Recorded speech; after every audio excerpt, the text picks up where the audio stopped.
Hello, this is Barry Wolfe. I'm really honored and excited to be here with my friend who we've met through LinkedIn. I mean, with Chris Ressa, who's a COO of DLC Management. Chris is an absolute thought leader when it comes to the real estate sector on social media. So if you're not following Chris, you need to change that immediately. Chris, so great to have you here today. Thanks. Excited to be here, Barry. So Chris, obviously you're with a REIT. You're knee deep in rent concessions and how tenants are doing. I imagine probably you could equate it to a lot like a wrestling match. You were a former wrestler, D1 wrestler at Rutgers. You're an athlete, so certainly the back and forth of that you're very familiar with. How is DLC wrestling through these rent concession requests and trying to work through with their tenants? So I think for us, we are totally understand the dramatic events and want to be willing to work with our tenants.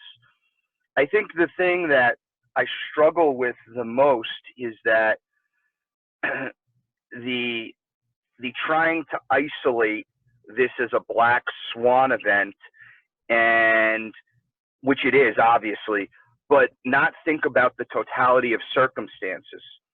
And so as a landlord, especially over the last decade, a lot of the stores have, there's definitely was a pendulum shift where a lot of the stores, there was a lot of landlord work and TI dollars put into these, and the payback periods are significant.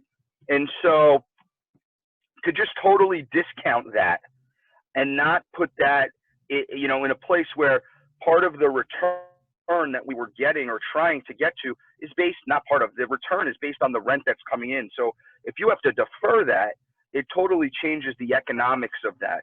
No different than it changes the economics. The retailer thought they were going to be able to get sales, and they may not be today.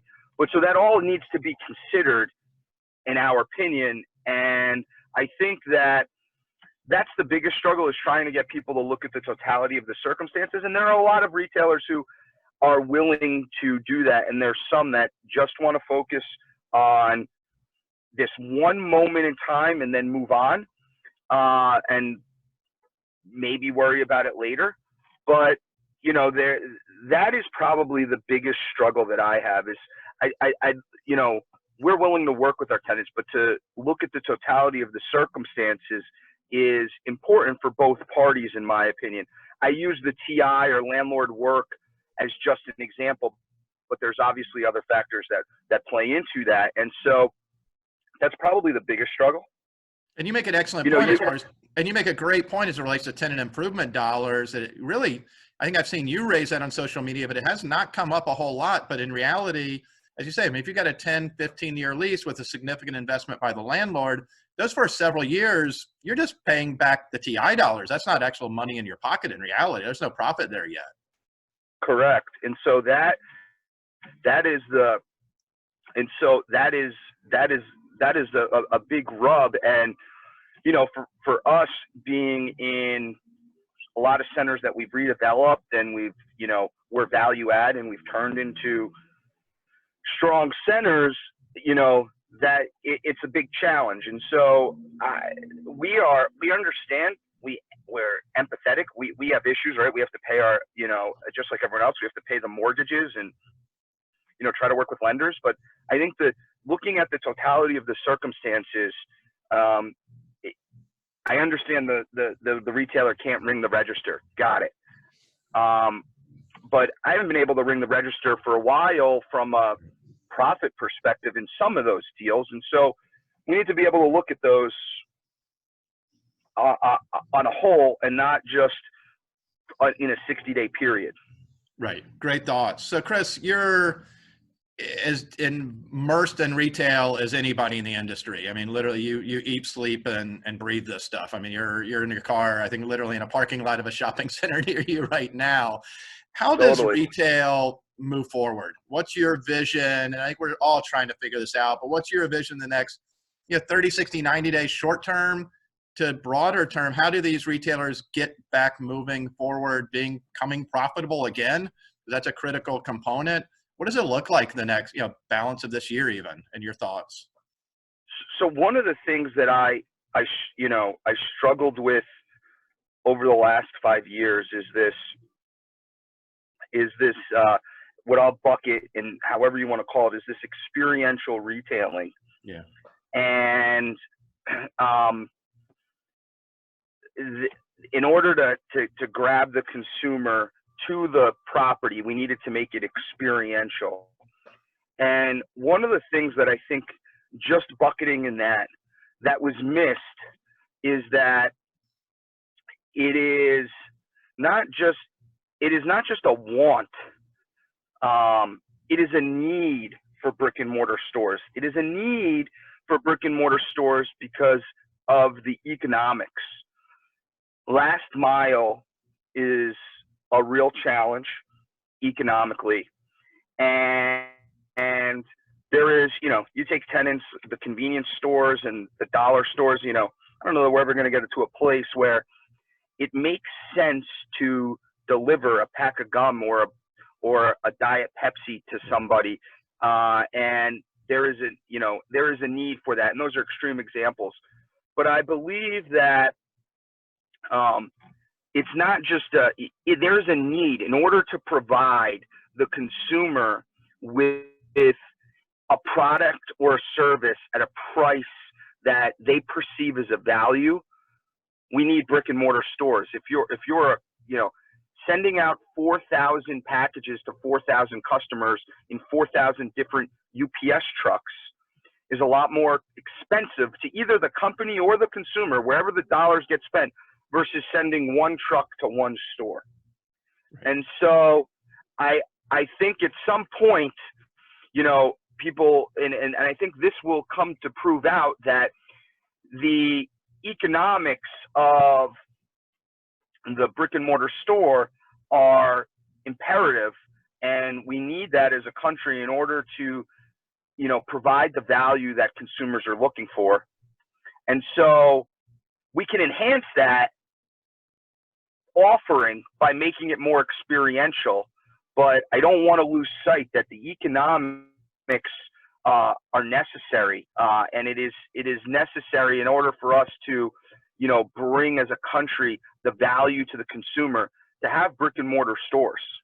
Agreed. And you make a great point of the last mile, and that's been a challenge for Amazon for years. And that's where the inherent advantage, Walmart, Target, these other, and frankly, even mom and pop retailers, if they make that transition, they have that advantage. I mean, yesterday I went to Walmart. We picked up several things. I was the last mile. I did curbside pickup. I never got out of my car. I was in and out of the parking lot in probably less than 60 seconds, but I was the last mile. And that's something Walmart is really excelling with.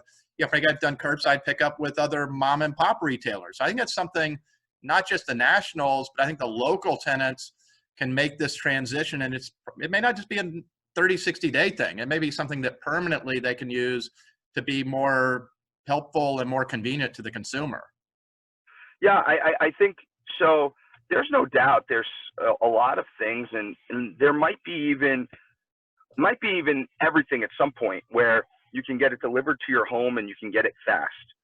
What I struggle with is, can that be done cheaper than the store? And I think there's going to be people who have a larger disposable income that will, where convenience, they're going to pay for it to be delivered to them and make it more convenient. And there's someone who'd rather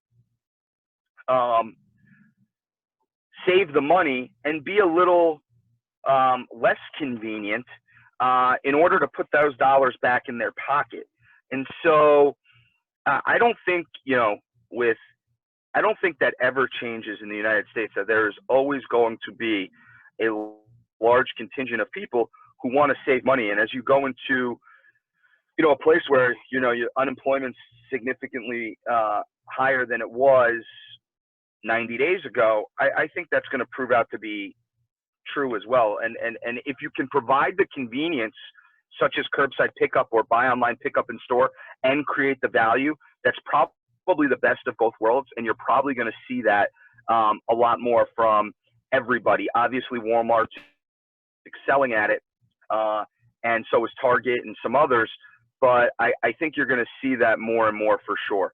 You know, there's a lot, and I think you have a good test period right now because there's a lot of retailers in states that are opening with curbside pickup only, and so it was the necessity of innovation, right? The circumstances caused these retailers to try to start to implement this who might have not been implementing this pre-COVID-19.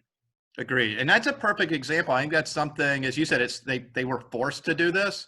Along those lines, Chris, I am a big believer that we're going to see new technologies, health, medical, otherwise, and just, business come out of this period that 3 to 5 years from now, or probably even shorter time frame, we're going to look back and see some tremendous concepts and ideas that were birthed during this, 60, 90, 120 day period. And you hit on one with even just enhanced curbside pickup. What are one or two things you think that are going to come out of this? We're going to look back and say, that was actually a silver lining of going through this horrible period, particularly where you are up in the Northeast. I think that the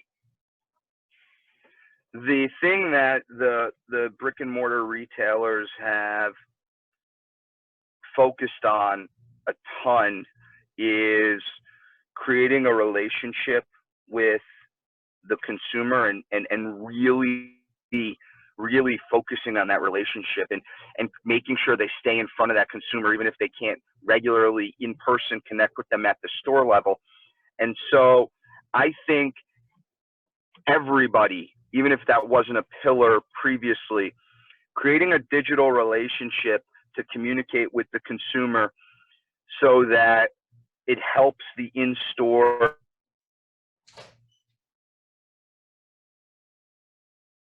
better for. You froze up there for a second, but I think we got the gist of it. No, great thoughts, and certainly appreciate your time, Chris. And coming up here in, I think, 2 weeks, just May 18th, I believe it is, you're going to be, I'm really excited. Marcus and Millichap, we always host retail trends out in Vegas at Recon. There is no Recon this year, but I was excited to see that we're still hosting retail trends digitally. You're going to be one of the 3 panelists. That's going to be tremendously informative, even more than usual this year, given all the circumstances. So, Chris, really excited to see you on that panel. I know you're going to have a ton of insights. How can people best connect with you? Like I said, I know you're a phenomenal thought leader on LinkedIn and otherwise. Your podcast, obviously. What's the best way for folks to stay in touch with you? Yeah, so LinkedIn's a great place to find me. And if you're not, if you could listen to the podcast, and Retail Retold is the name of it. And to that point on the podcast, I mentioned the digital relationship with the consumer, and I recently had on the podcast Zach Lonis, who is the director of social media marketing for Walmart, and he's responsible for social media as it relates to connecting with the consumer at Walmart. And so if you wanted some insights about what the #1 company on Fortune 500 is doing in order to make sure they keep that relationship, there's an episode we had on that a couple weeks ago that everyone should listen to. Yeah, I'm excited about the panel. You had helped get me on there, so really thank you for that. And I think it'll be a good one. So great. Well, thanks for your time, Chris. Stay safe, stay well, your family, everybody up there, everyone with your company. So thanks for everything you're doing. Thank you, Barry. Thanks for having me. Be well.